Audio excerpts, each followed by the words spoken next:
L'affaire impliquant l'humoriste Pierre Palmade prend une tournure de plus en plus complexe et sombre avec de nouveaux développements récents.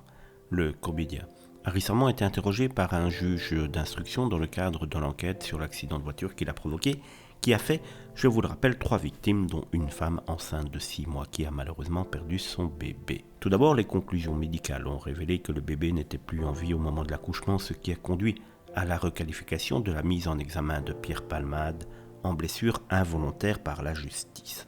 De plus, les analyses ont également établi que Pierre Palmade était le seul responsable de l'accident qui avait été provoqué par un changement de trajectoire.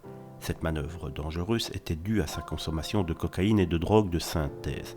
Ce constat a des implications légales importantes puisque cela implique que l'humoriste était sous l'emprise de substances illicites au moment de l'accident. Les enquêteurs ont réussi à identifier les individus qui auraient fourni les stupéfiants à Pierre Palmade pour ces soirées. 4 suspects ont été placés en garde à vue pour trafic de stupéfiants et il a été révélé qu'ils faisaient partie du réseau de fournisseurs de drogue du comédien.